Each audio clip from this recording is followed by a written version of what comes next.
Why do people keep disappearing here? Marcus whispered, his flashlight trembling as he stepped deeper into the mist. The forest was too quiet, like it was listening. He followed the trail of bare footprints, small, fresh, and warm, and that's when he saw it. A faint, glowing light drifting between the trees. It wasn't fire. It wasn't human.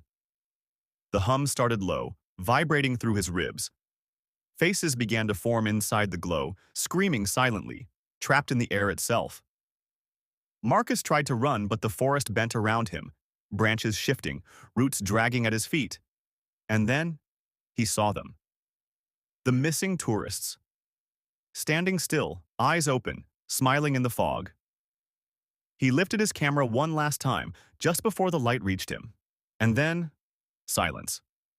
Before we go any further, if this is your first time here, we'd love for you to hit that subscribe button and turn on notifications. Your support means the world and helps us bring you even more powerful stories. Stick with us until the end. And if this mystery moves you, share your thoughts in the comments and pass it along to a friend. There's something about the mountains of Oregon. They're quiet, too quiet sometimes. The kind of silence that doesn't feel peaceful. It feels watchful. That's where Amara Lewis found herself one chilly morning in late September, sitting in her dusty SUV parked just before a crooked wooden sign that read, "Welcome to Hollow Creek Trail." She had been on the road for days, chasing what her followers called ghost routes. Abandoned trails, forgotten parks, cursed viewpoints. It was her thing. The Wander Files, her YouTube channel, had grown because she dared to go where travel vloggers wouldn't. But this trail, was different. Amara glanced at the map again. The faded lines looked wrong, like the forest had moved since it was drawn. The GPS showed nothing but green. No hotels nearby, no signal towers, nothing. She smirked to herself. "Perfect," she whispered, gripping her camera. "That's what people want to see. Isolation." A breeze pushed through the trees, cold enough to raise goosebumps on her skin. She zipped her jacket and stepped out, her boots crunching on gravel. The forest stretched wide, pine trees like soldiers standing in endless formation, their shadows thin and long. There was a faint humming in the air, or maybe it was just her nerves. She started recording. "Hey guys, it's Amara here. Today I'm hiking Hollow Creek, one of Oregon's least known trails. Locals say people used to come here back in the 80s, but now it's totally abandoned. They say some hikers disappeared. Probably bears, but who knows?" Her voice carried through the trees, soft but confident. She always smiled for the camera, even when she didn't feel like it. After all, mystery sold. Fear sold even better. As she walked, she passed a few rusted signs. Campsite ahead, Trail A closed, and one so faded it just said, "Stay on path." She chuckled. Yeah, right. A few hours in, the trail curved toward the creek. It was beautiful, unnaturally beautiful. The water shimmered a clear silver blue, gliding over smooth stones. She bent down to film a close-up. That's when she heard it. A low, vibrating hum, like the distant tone of power lines. She turned around. Nothing. The sound faded when she switched off the camera. Came back when she turned it on again, her brow furrowed. Weird. By evening, she reached a clearing and set up camp. The sun dropped fast, painting the treetops with orange firelight before swallowing them in cold blue dusk. The night came heavy, and with it, stillness. No crickets, no owls. Just that same quiet hum under her skin. A flashlight beam flickered from behind her tent. Two men and a woman emerged, laughing. Tourists, early 20s maybe. They carried cameras too. "Didn't think anyone else was crazy enough to camp here," one of them joked. "We're shooting a doc," another said, grinning. "Something about abandoned trails." "You?" Amara smiled. "Vlog. The usual spooky travel thing." They chatted for a bit, sharing granola, joking about ghost stories, the usual traveler's bond that comes when strangers meet in a lonely place. Later, as she zipped her tent shut, she overheard them whispering outside. "That girl's too calm," one said quietly. "Yeah, People disappear out here. She shouldn't be alone. Maybe she's part of the story, another laughed softly. Amara smiled in the dark. She'd heard worse. When she finally drifted to sleep, the wind picked up, rattling the tent walls like fingers brushing against thin fabric. And somewhere in the distance between gusts came faint echoes. Not words, just sounds, like someone breathing underwater. She woke up with a start. Her flashlight rolled to her hand. Outside, everything was still. The other campfires were gone. At first, she thought they'd just turned in early.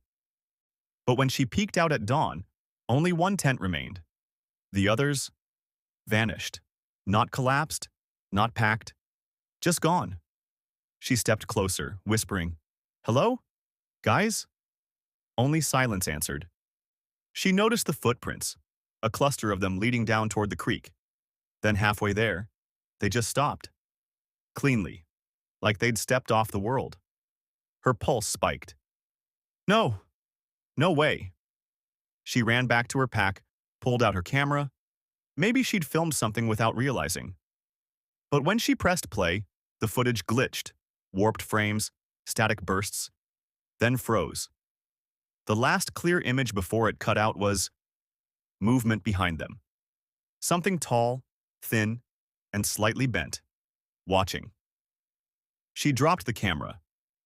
Her breath came shallow, trembling. The creek hummed louder now, almost melodic, like it was calling her. Amara backed away slowly, her eyes fixed on the trees, the water, the shadows. Everything around her felt alive, but not in a natural way. Like the forest itself was breathing her in. She whispered under her breath, almost laughing through the fear, "Guess this one's not for the vlog."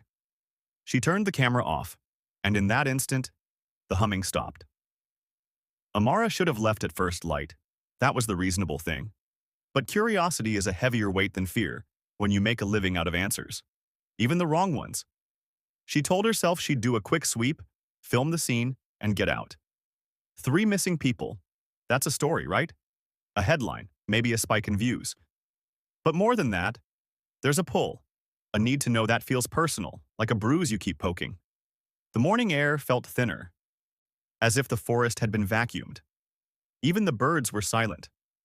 She tightened the strap across her chest, and the camera bobbed against her sternum like a heartbeat. The trail was different today. The path seemed narrower, overgrown in places where it had been clear the day before.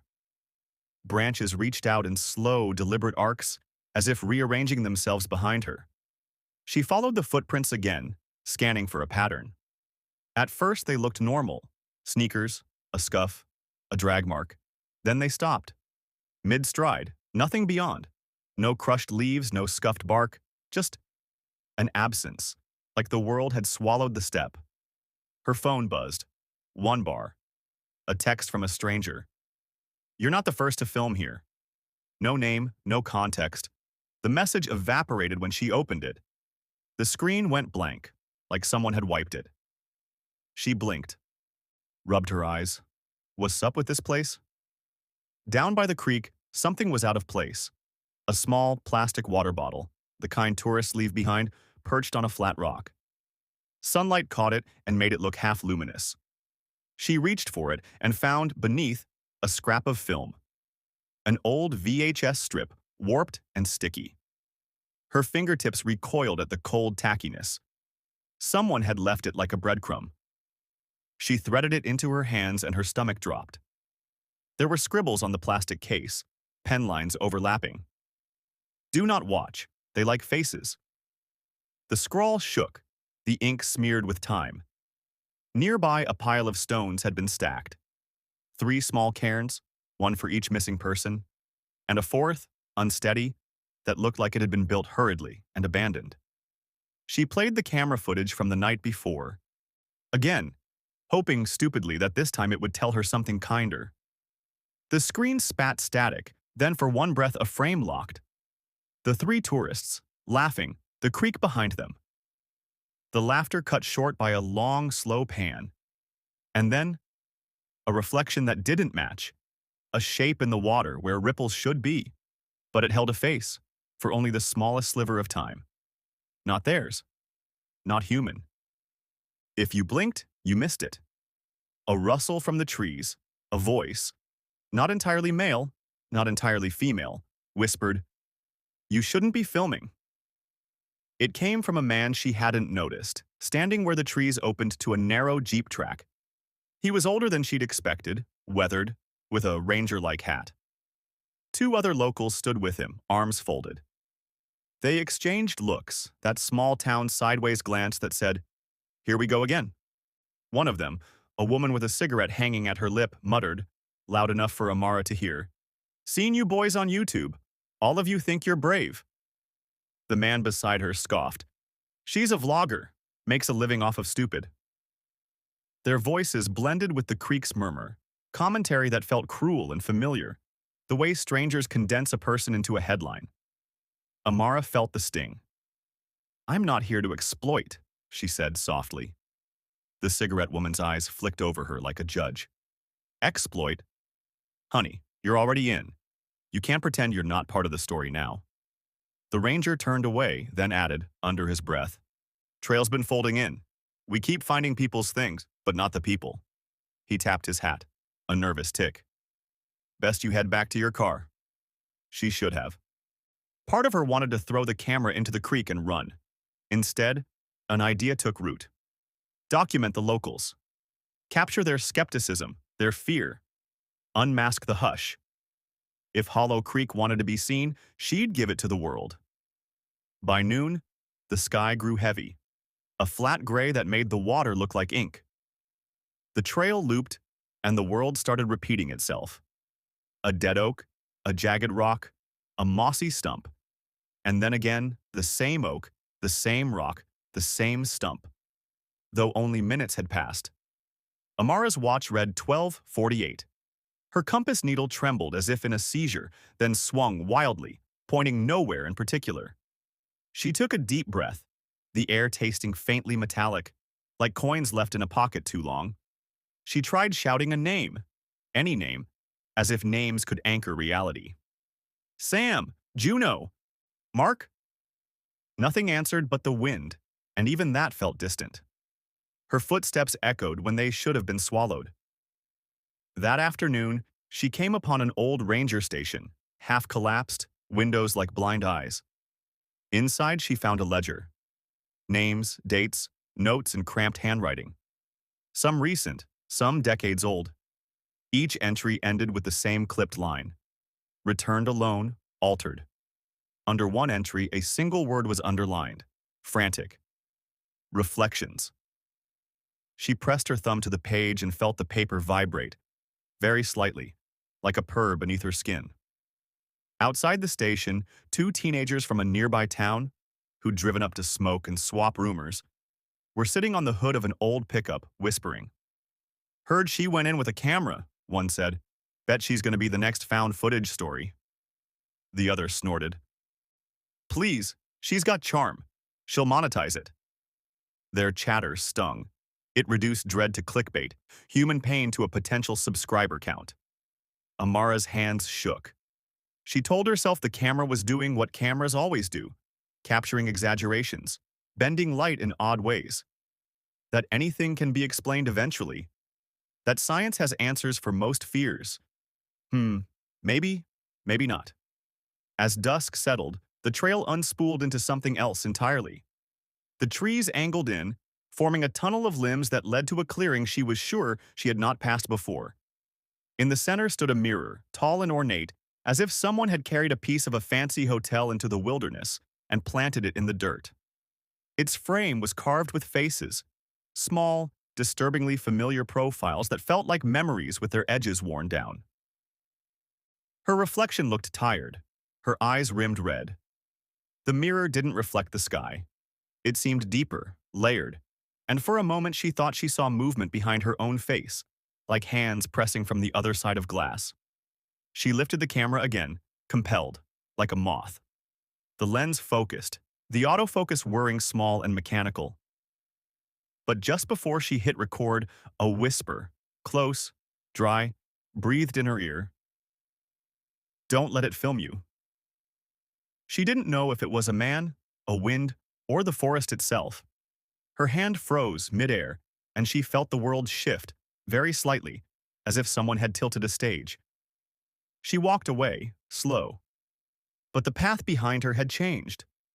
The marker posts pointed in the wrong direction. Her car, miles behind, felt like an old life she could slip back into. But the road had folded, closed, like a book shut with one hand. Night fell thicker than before. The creek's hum started again, low and insistent, a lullaby that promised sleep and forgetting. She camped, not by choice but necessity, and rested the camera on a flat stone, pointed at the water. She told herself she'd wake, check the footage, and leave at first light. When she woke, the camera had recorded 12 hours of nothing. The creek, the stars, a slow, almost imperceptible ripple that crossed the surface like a breath. And then, at the very end, a frame that made her stomach drop, her own sleeping face, recorded from below the waterline. The angle impossible, the camera impossible. She watched the frame again and again, thinking she'd misread it. Each time she felt colder. She sat up, the world humming louder now, like someone had turned on a distant radio. The forest was watching. The path was watching. The creek was watching. And somewhere, deep under the humming, a voice echoed, small and human, almost a memory. They like to watch back. She told herself she would not become a whisper on someone else's screen. She packed her bag. She walked toward the sound of the ranger's jeep, toward the town, toward anything that would blur the edges of that night. But Hollow Creek had folded its map again. The trail led her not out, but inward, deeper, quieter, and hungrier. By the third day, the forest had stopped pretending to be normal. Amara knew it the moment she unzipped her tent and felt the air. Not cold, not warm, just still. Like every particle had frozen in place, waiting for her to move first. She sat there for a while, staring into the quiet, feeling that heavy hum rise again through the ground. It wasn't a sound anymore. It was a pulse. A low vibration that seemed to live beneath her ribs. Her camera, which she'd left off all night, flickered to life on its own. The screen blinked once, showing her face in perfect focus, eyes open wide, though she hadn't yet touched it. She swallowed hard. A nervous, human noise. The kind you make when you don't want to admit you're scared. She turned it off and packed up fast. Every action, rolling up the tent, tying the straps, felt louder than it should. Like the forest was listening, measuring her heartbeat. The trail ahead looked the same, but she'd started marking trees with a small knife, tiny crosses on the bark. Her way of fighting back against whatever was folding the paths. By noon, she realized something was wrong. She'd passed her own marks twice already. Okay, she muttered to herself, half laughing, half trembling. I'm not crazy, I'm not… She stopped. Ahead, between two trees, a camera tripod stood. Hers. The one she'd lost by the creek the day before. She walked closer, boots crunching over wet leaves. The tripod was set up perfectly, lens aimed at a small patch of ground where nothing stood. Nothing but a shallow pool of water, no bigger than a puddle. Inside it, movement. It wasn't reflection. It was motion. Like fingers brushing from beneath the surface, slow and deliberate. Her chest tightened. She backed away. Then, a voice. Hey, you're the vlogger, right? She spun around. A man stood by a fallen log, mid-40s, unshaven, a ranger's badge half peeled from his jacket. He looked exhausted, like he hadn't slept in days. Name's Reed, he said quietly. You shouldn't be here. She blinked, forcing words out. People went missing. I have their footage, Reed sighed. Then you've already seen it, haven't you? Seen what? Them. The ones under the water. His voice broke slightly. I was part of the restoration team, back in '87. They told us we were building a nature reserve. But what we found under the creek, it wasn't water. It was memory. Amara frowned. What do you mean? He looked away. Every camera that comes here, every reflection, it's like it feeds it. The more people record, the stronger it becomes. It's not killing them. It's keeping them, recording them back. The words chilled her.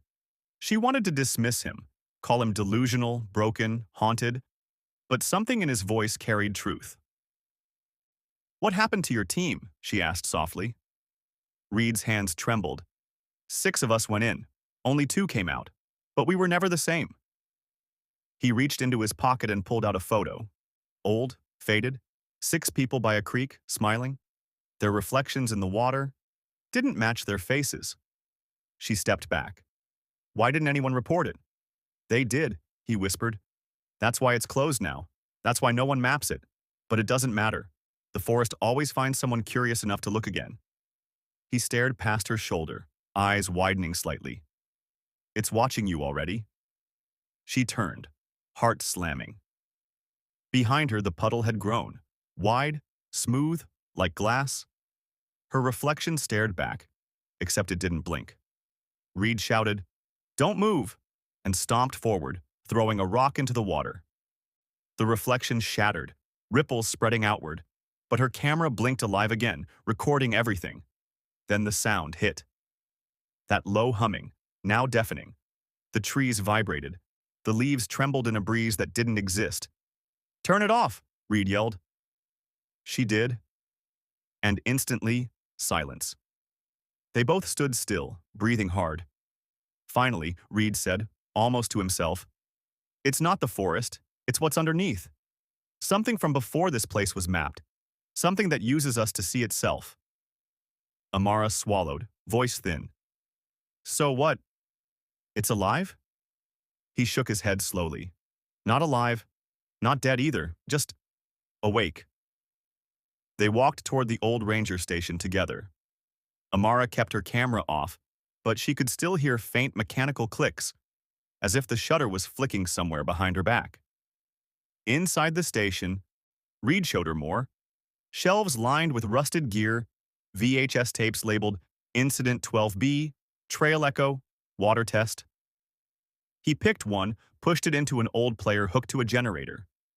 The screen flickered, filling the room with washed-out light. Footage showed the same creek, younger trees, brighter skies, and a man lowering a mirror into the water. For a moment, nothing happened.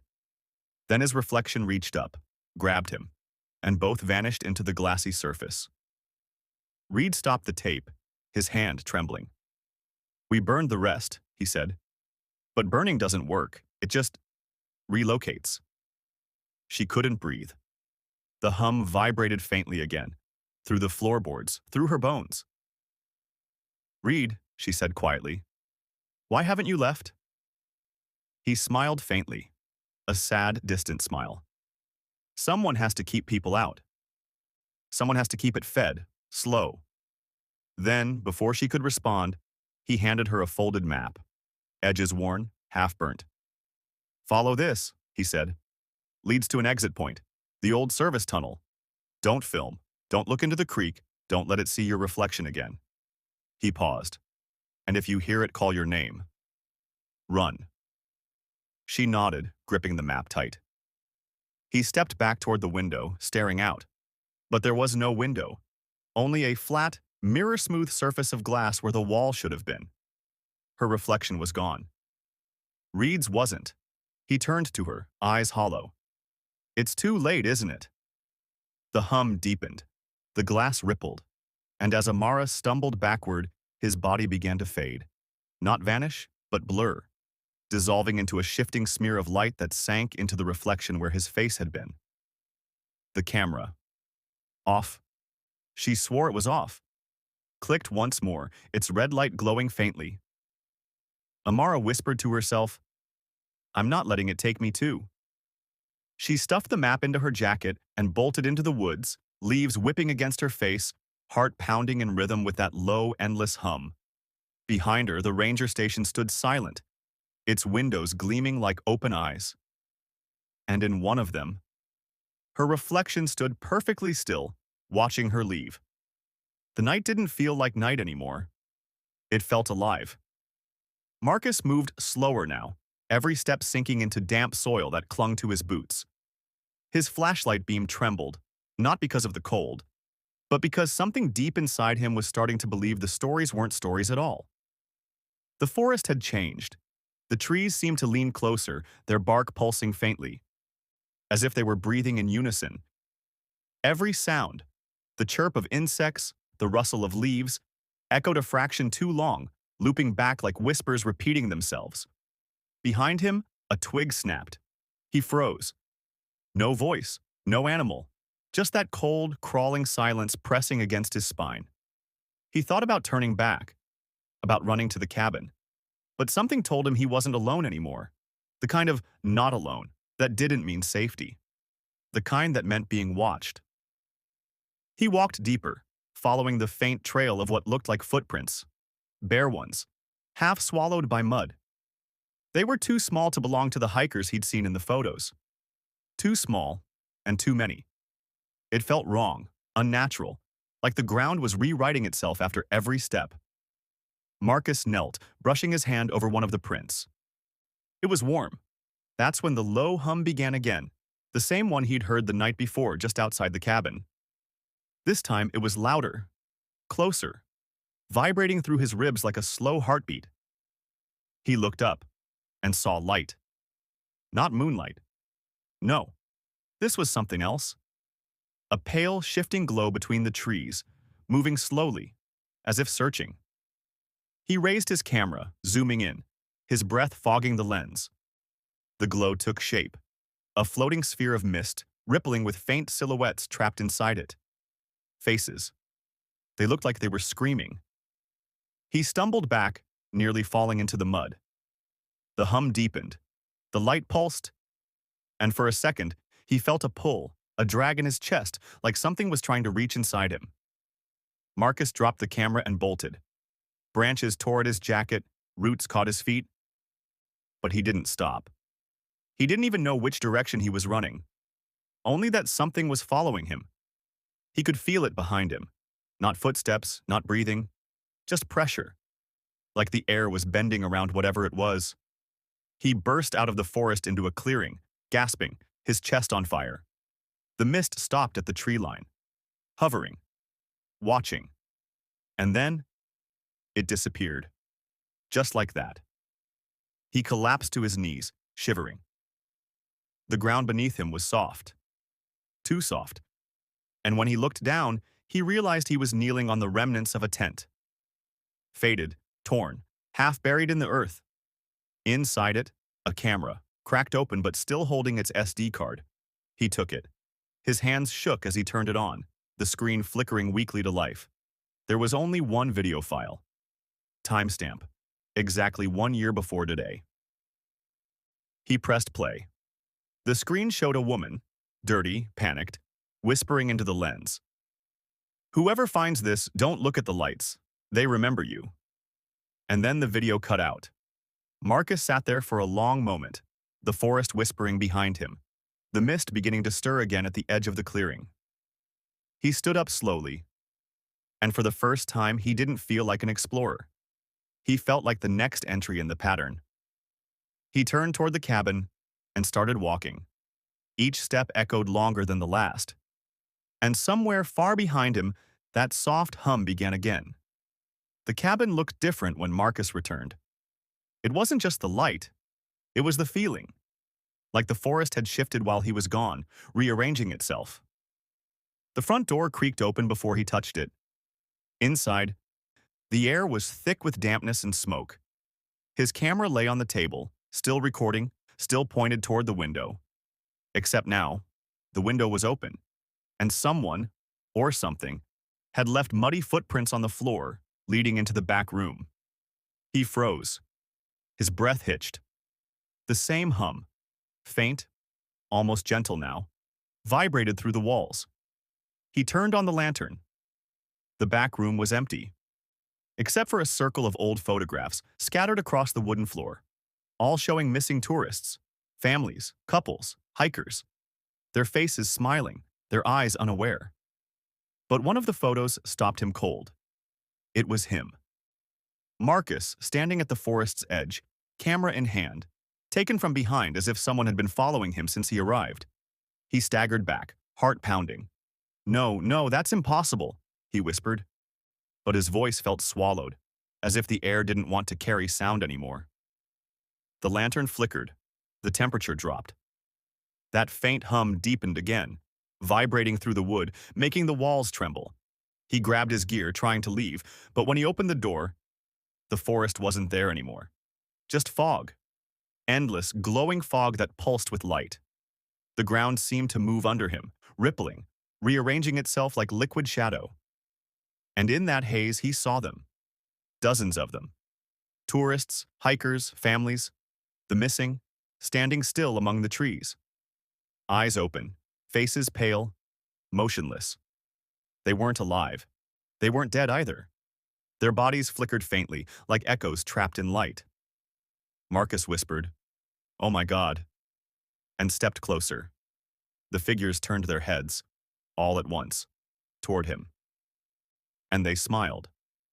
The hum became a roar. The fog surged forward, wrapping around his legs, pulling him down to his knees. His flashlight flickered wildly, and for a moment he saw something, deep in the mist, moving. A shape. Tall, thin, featureless. Its face looked like shifting glass, reflecting every terrified expression he'd ever made. It leaned closer, whispering in a dozen overlapping voices. "They always come back."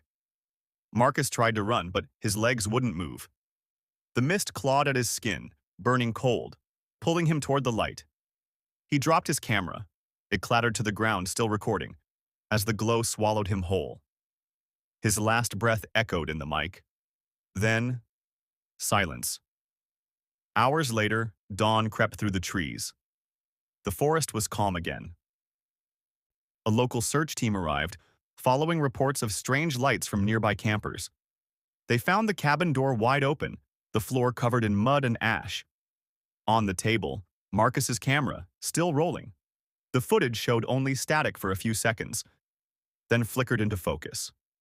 The lens faced the forest, and standing there, barely visible through the fog, was Marcus, smiling, eyes hollow. He raised his hand and waved. Then the screen went black. 2 weeks later, hikers passing through the same trail reported seeing a man who looked exactly like him, wandering near the river, camera in hand. When they called out to him, he didn't answer. He just stared for a moment, then walked into the mist and disappeared. Locals say the forest isn't haunted. It's hungry. It remembers every face that walks beneath its branches, and sometimes when the mist rolls in just right, you can still hear the hum, low, steady, waiting for the next one to listen.